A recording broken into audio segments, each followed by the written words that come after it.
ये क्या बात हुई सुनील? कभी तो मुझसे भी कुछ पूछ लिया करो। आज शाम मुझे बहुत काम है। मुझसे पूछे बिना तुमने हाँ क्यों बोला? ओहो, तो अब पूरे दिन घर में खाली ऐश करने पर भी मैं तुमसे पूछूं कि बिजी तो नहीं हो?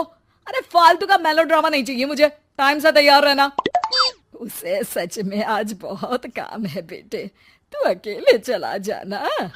पहले पैसे कमा कर इनके खर्चे उठाओ और फिर नाटक देखो जरा। दोनों बाप बेटे हमेशा की तरह दोनों सास बहू को कड़वी बातें सुनाकर ऑफिस चले जाते हैं, जिसकी अब आदत होने पर वो दोनों भी किसी से कुछ बोले बिना अपने काम में लग जाती हैं। इसी तरह सुबह से शाम हो जाती है। मम्मी, समझ नहीं आ रहा, इतने सारे काम पड़े हैं जो कल सुबह तक अगर पूरे नहीं किए तब भी हम पर ही इल्जाम आएगा, और अगर पार्टी में नहीं गई तब भी सुनाएंगे। अरे इन कहो की तो आदत हो गई है बेफिजुल काय काय करने की।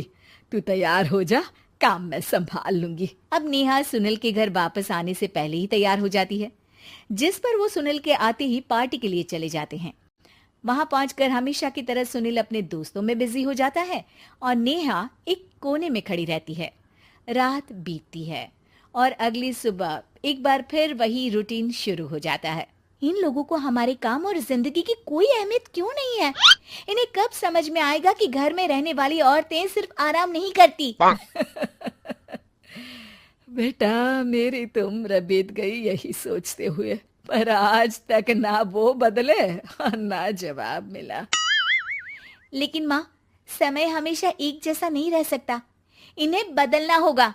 सुबह से शाम होती है और फिर रात। इसी तरह दिन बीतने लगते हैं। एक शाम सुनील और उसके पापा ऑफिस से जल्दी घर वापस आते हैं। तब हमें पार्टी में जाना है, सूट प्रेस करके दे दो और जल्दी तैयार हो जाओ। अरे तुम भी और घंटों मत लगाना, समझे? इसके आगे नेहा या सास को बोलने का कोई भी मौका ना देते हुए दोनों वहां से चले जाते हैं। कुछ देर बाद चारों पार्टी में पहुंच जाते हैं। यहाँ सब समझदार और पढ़े लिखे लोग हैं, कोई बेवकूफी करके मेरी नाक मत कटवाना। और तुम तो खासकर अपनी जुबान काबू में रखना, बहुत चलने लगी है आजकल।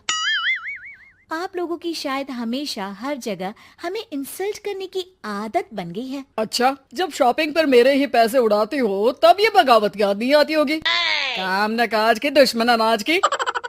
ऐसा बोलकर सुनील अपने दोस्तों के साथ चला जाता है और ससुर भी ऑफिस के लोगों के साथ गपशप में लग जाते हैं। लेकिन सुनील की बात से परेशान नेहा और उसकी सास वहीं एक कोने में खड़ी रहती हैं। शांत हो जा, कर ही क्या सकते हैं। चल कोल्ड ड्रिंक पीते हैं, गुस्सा उतर जाएगा। जैसे ही नेहा और सास कोल्ड ड्रिंक लेने पहुंचती हैं, तो उन्हीं के बराबर में अल्कोहल का काउंटर देखकर नेहा का चेहरा चमक उठता है। वो मुस्कुराकर सास के कान में कुछ कहती है और दोनों पीना शुरू करती हैं। कुछ देर बाद दोनों चिल्लाते हुए अपने अपने पतियों को ढूंढने लगती है। कहाँ है सुनील? देख, तेरी असलियत आ रही है। कहाँ है सुनील के पापा? देखो, तुम्हारी शामत आ रही है। ये नजारा देखकर पार्टी वहीं थम जाती है। सब लोग उन्हें ही देखने लगते हैं। ये है मेरे पति। अरे काहे के पति? इनसे शादी करके तो मेरी किस्मत है फूटी। और ये मेरे पति, जिन्हें पति बोलने में मुझे आती है शर्म बड़ी। चलो, आज आप लोगों को इनके असली रूप से मिलाते हैं, जिसमें ये अपनी पत्नियों की रत्ती भर भी इज्जत नहीं करते। हर समय उन्हें खरी खोटी सुनाते रहते हैं। हर जगह बिना मौका और माहौल देख उनकी उनकी सेल्फ रिस्पेक्ट की धज्जियां उड़ाते रहते हैं।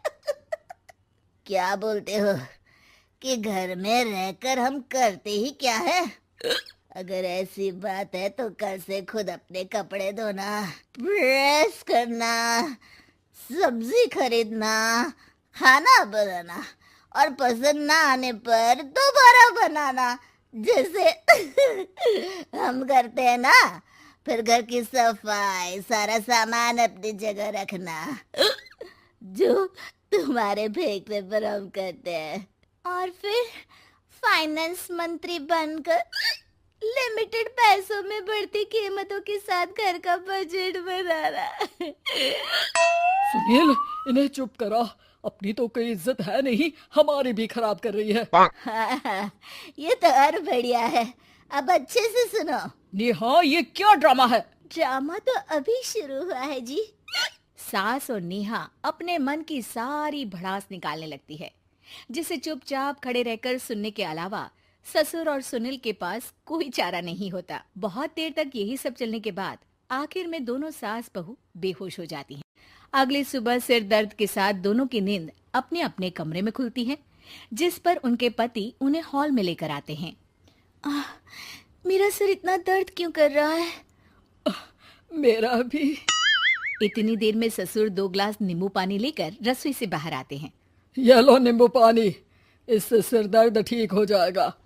हम दोनों आपसे कुछ कहना चाहते हैं। सास बहू हैरानी से एक दूसरे को देखने लगती हैं। तभी दोनों बाप बेटे उनसे माफी मांगते हुए कहते हैं, हमें कभी एहसास नहीं हुआ कि अपने ईगो में हम दोनों आप लोगों के साथ कितना बुरा कर रहे हैं। आज से हम भी घर के काम में हाथ बटाएंगे। और नेहा, मैंने तुम्हें जॉब करने से रोका, उसके लिए भी सॉरी।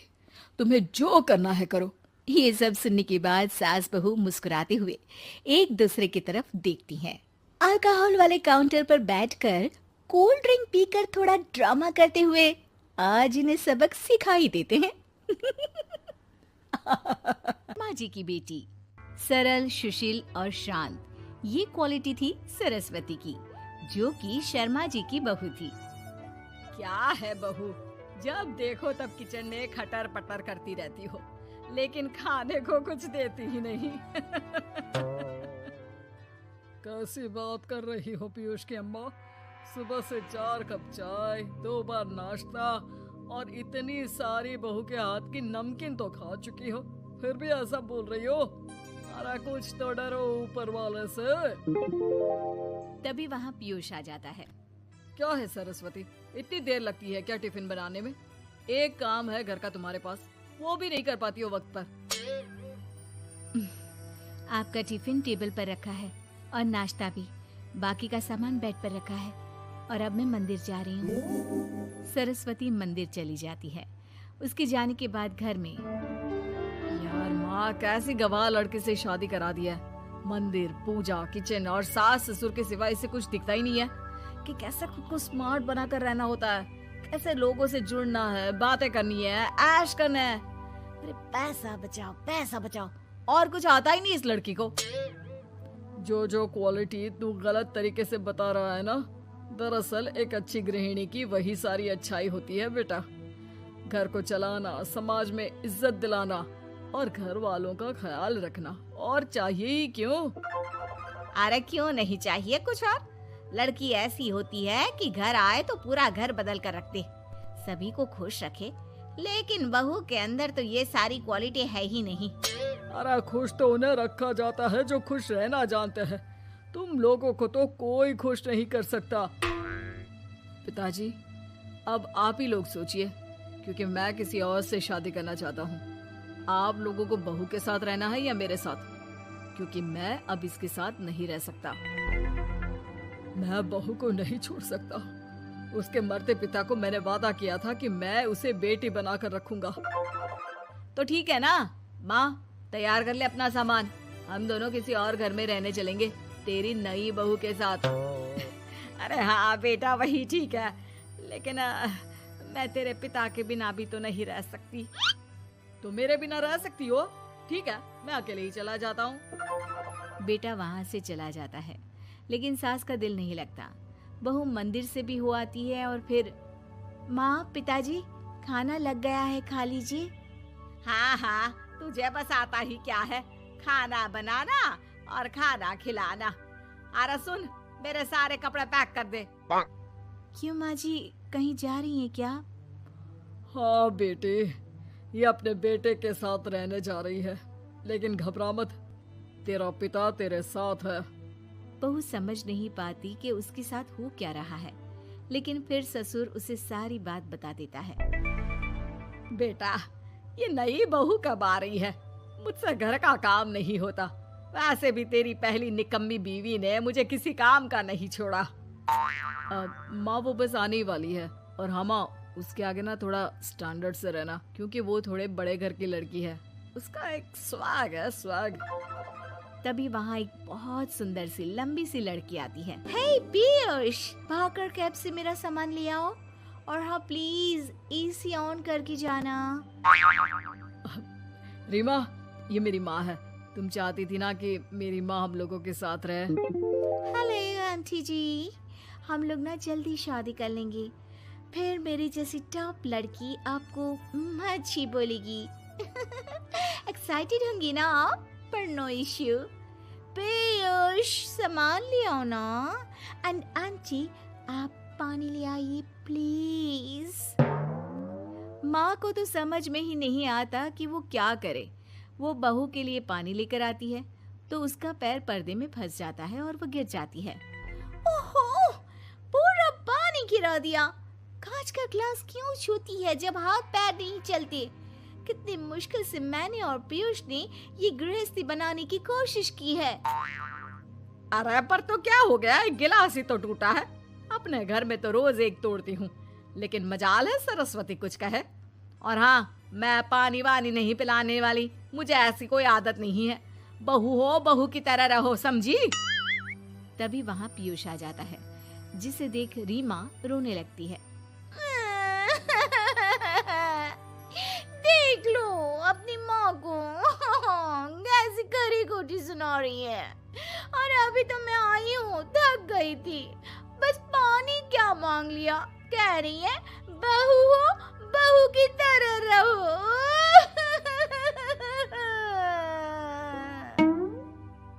अरे यार माँ, समझा कर लाया था ना कि कैसे रहना है। माँ ऐसा करोगी तो मैं भी नहीं रख पाऊंगा तुमको हमारे साथ। वैसे भी आप ये समझो कि रीमा ने खुद कहा था कि माँ को साथ रखना। अरे हाँ हाँ बेटा, वो सिर्फ इसलिए कि मैं घर का सारा काम करूं, बैठे बैठे इस महारानी को खाना पानी दूं। वैसे भी मैं जा रही हूँ, मुझे तो इस लड़की की शक्ल भी अच्छी नहीं लग रही। मेरी सरस्वती के आगे तो ये कुछ भी नहीं है। निकलो निकलो यहाँ से। मैंने सोचा था बिना पैसे का नौकर मिल जाएगा, लेकिन नहीं। कुछ लोगों को आदत होती है फ्री की रोटी खाने की। निकलो यहाँ से। पीयूष, धक्के मार कर निकालो इस औरत को यहाँ से। अरे ये कैसी बात बोल रही हो रीमा? ये माँ है मेरी। माँ ना थोड़ी जिद्दी है। अरे वाह बेटा वाह, अभी भी तुझे मेरी ही गलती दिख रही है ना? कोई बात नहीं। माँ वापस घर आ जाती है। बहू, मुझे माफ कर दे बेटा, वो तो शैतान का नानी है। माँ, मैं उनके बारे में कोई बात नहीं करना चाहती। ये मेरा मायका है। अब आप लोग मेरे माता पिता। मैं हमेशा यहीं रहकर आप लोगों की सेवा करूंगी। नहीं नहीं बेटा, हम करेंगे तेरी शादी किसी अच्छे लड़के से। अरे कोई जरूरत नहीं है, मैं देख कर आई हूँ जो हालत है ना पीयूष की, वहाँ नहीं टिकने वाला ज्यादा दिन। ना टिके वो उसकी मर्जी, लेकिन मेरी बेटी इतनी गई गुजरी नहीं है जो उसे कभी भी छोड़ो और कभी भी वापस आ जाओ तो वो तुम्हें अपना ले। अब ज्यादा ही हो रहा है आपका। माना मैंने गलत किया बहू के साथ, लेकिन वो उसका पति है। और फिर कहावत है ना, सुबह का भूला शाम को वापस आ जाए तो उसे भूला नहीं कहते। तभी वहाँ पीयूष आ जाता है। माँ, वो भूला आ गया, मुझे माफ कर दो सरस्वती के जिस गुण को मैं सही नहीं मानता था। दरअसल जीवन को सही तरीके से जीने के लिए वही गुण होने चाहिए। मुझे माफ कर दो सरस्वती, मैं आज के बाद तुम्हें और पापा को छोड़कर कहीं नहीं जाऊंगा। और मुझे भी बेटा। बेटा जहन्नुम में भी जाए तो उसके साथ रहने को तैयार हो जाए, वही तो माँ होती है। मुझे माफ कर दो माँ। अरे अब कुछ मत पूछ विमला, लाख जतन करने के बाद भी महीने के आखिर तक हाथों में चमन्नी भी नहीं बच पाती। कभी अपने लिए कोई छोटी सी भी चीज लेनी हो तो 10 बार सोचना पड़ता है। तू सही कहती है, आमदनी तो बढ़ती नहीं, लेकिन दूसरी तरफ महंगाई दिन ब दिन बढ़ती ही जा रही है। राशन वाले का बिल, दूध वाले का उधार। अरे तुम औरतें बस इसी तरह जिंदगी भर रोती रहोगी। खुद के पैरों पे खड़े होने की सोचो, तब तुम्हें पैसों के लिए किसी का मुंह नहीं देखना पड़ेगा। अरे तू इतनी बड़ी बड़ी बातें कर रही है, तू ही बता दे हम क्या करें। हम औरतें चाहे तो कोई छोटा मोटा व्यापार कर सकती हैं, जैसे कि साड़ी बेचने का। सुधा की बातें सुन सब औरतें हंस पड़ती हैं। ना भाई ना, मेरे पति को ये सब पसंद नहीं है, वो तो मुझे मार डालेंगे। दूसरी औरतें भी विमला की बात से सहमति जताती है और साड़ी का व्यापार करने से मना कर देती हैं। अगले दिन सुधा अपनी सास से ये बात कहती है।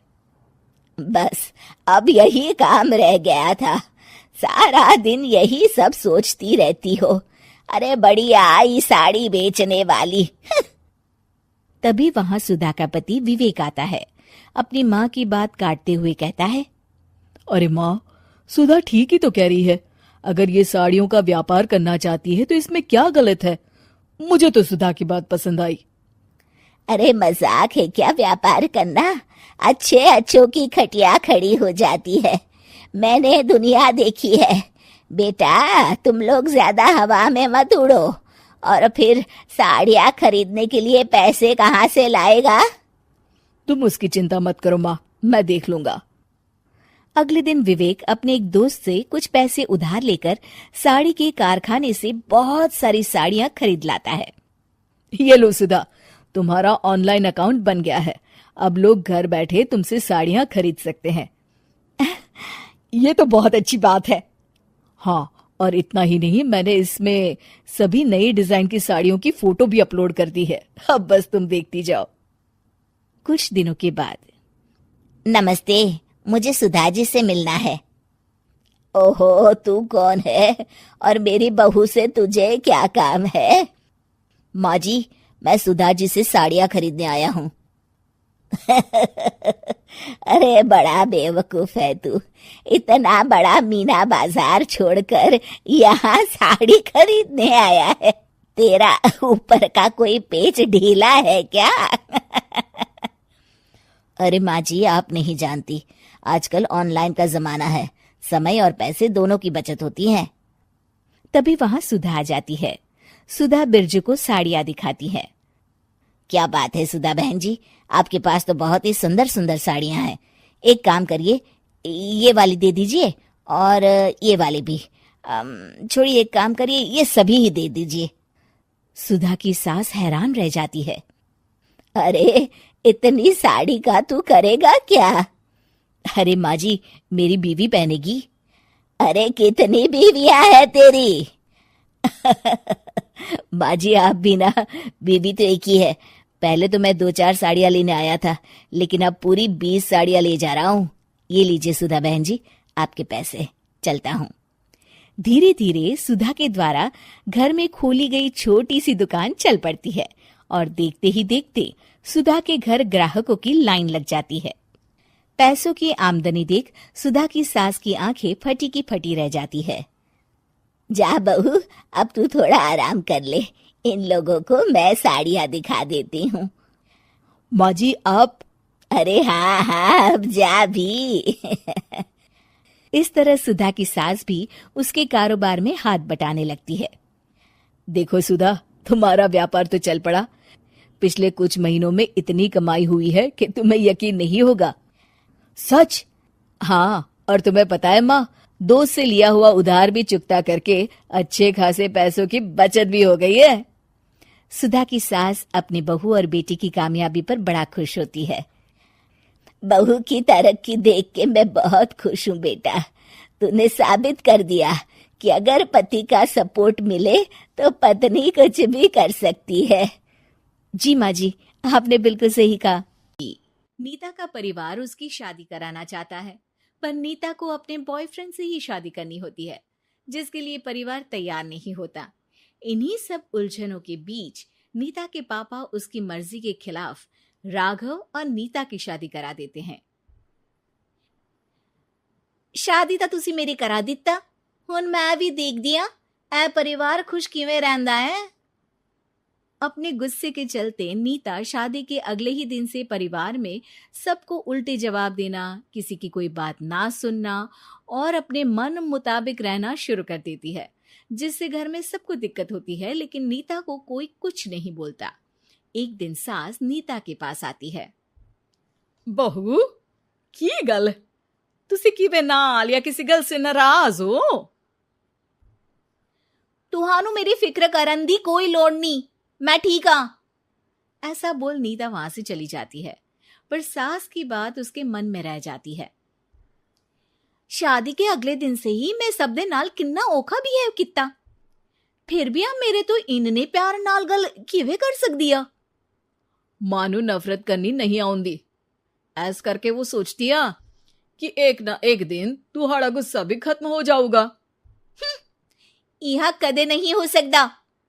इससे पहले राघव कुछ बोलता, नीता का मोबाइल बजने लगता है, जिस पर राघव वहां से चला जाता है और नीता फोन पर बात करने लगती है। जिसके बाद अगले दिन से नीता की जैसे ही आत्मा बदल गई हो, वो बिना किसी के बोले घर के सारे काम कर देती है। उसकी ऐसी काया पलट देख राघव और उसकी माँ हैरान रह जाते हैं। बहू तबियत शबियत ठीक सी? तबियत छड्डो मां, मैनू लगदा इसदा दिमाग हिल गया। ए तुसी दोनों की गल करी जांदे हो? मैं ठीक आ ते मेरा दिमाग भी। बस आज रियलाइज हो गया कि मैं अपने गुस्से विच कितना प्यारा परिवार ठुकरा रही सी। नीता की बात सुनकर सब बहुत खुश होते हैं और अब नीता सास की सेवा से लेकर पति की हर बात मानने लगती है, जिसकी वजह से कुछ ही समय में घर की सारी भाग दौड़ उसके हाथों में आ जाती है। उसी के साथ सास और राघव भी हर काम के लिए नीता पर ही डिपेंड हो जाते हैं। नीता मेरा लैपटॉप किथे आ? बहू मेरी दवाइयां।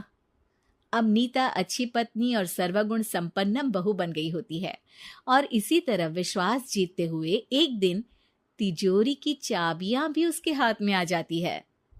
ऐ हुई ना गल, हुन आएगा जिंदगी विच स्वाद। तिजोरी की चाबियां हाथ में आती ही नीता एक रात सास और पति के सोते ही सारे गहने और कैश लेकर घर छोड़ अपने बॉयफ्रेंड के पास चली जाती है। रवि मैं आ गई, अब सानू कोई अलग नहीं कर सकता। ते वेख मैं सारी ज्वेलरी ते कैश भी साथ ले आई। नीता की ये बात सुनकर रवि खुश हो जाता है और वो दोनों साथ रहने लगते हैं, जिसमें नीता पूरा समय काम करती है तो रवि उसके लाए पैसों पर ऐश करता रहता है। मैं तेरे तो प्यार कर दिया ता करके ससुराल छड़ाई, और एक तू आ जो पैसों दे आगे कुछ भी नहीं देखदा। ओ महारानी अपने काम तो काम रख, मेरे ते जुबान लड़ान दी जरूरत नहीं, वरना इस घर तो बाहर कर देना है। ऐ मेरा घरा तेरा ससुराल नहीं, जीवे मन किया रहली इथे रहन लाई, हाथ चला जुबान नहीं। रवि की बातें सुन नीता के सिर पर जैसे आसमान ही टूट जाता है। एक तेरे करके मैंने अपने मां पियो नाल उस भले चंगे ससुराल नु भी धोखा दिता ते तू छड्ड परे, मेरी ही गलती आ जे अखा उत्थे तेरे प्यार दा पर्दा डाल उस दिन फोन ते तेरी गल्ला विच आ गई। जे नहीं आउंदी ता आज खुशी नाल उथे ही बैठी होनी सी। ए भाषण उन्ना दियो जिससे इसका फर्क पड़े, मेरे कॉल नौटंकी नहीं। रवि वहां से चला जाता है और नीता रोती पछताती वहीं बैठ जाती है। हाय रब्बा, ए मैं की कर दिता, उस घर विच भी वापस नहीं जा सकती। एक ता घर छोड़ा नाल चोरी भी की, कोई मेहणु माफ नहीं करूंगा। घर कैसे वापस जाए इसी डर से नीता रवि का घर छोड़ नहीं सकती। इसी तरह दिन बीतते हैं और उन्हीं के साथ हालात बद से बदतर होते जाते हैं। अब रवि पैसों और अपनी मनमानी के लिए नीता के साथ मारपीट भी शुरू कर देता है, जिससे परेशान होकर एक दिन नीता उसे छोड़ अपने ससुराल वापस आ जाती है, जिसे वहां देख राघव गुस्से से लाल हो जाता है। हुन इथे की लेना आया, हमारी जिंदगी के साथ घर ता तो पहले ही बर्बाद कर गई सी। जान दिया, मेरी गलती माफी लायक नहीं। मैं कमली सी उस ढोंगी नु सच्चा प्यार दे इस सच्चे प्यार नु बोझ समझती बैठी। मैनू माफ कर दो। जे मेरी नूर रानी समझ गई आ कि उस तो गलती हुई आ, फिर किस बात का रुसना मनाना। केड़ी नूर रानी? रानी बोलन जोगा इसने केड़े झंडे गाड़ दिए, मां याद कर। तेरे घर विच चोरी कर बहू ते पत्नी सब रिश्ते तोड़ भाग गई सी।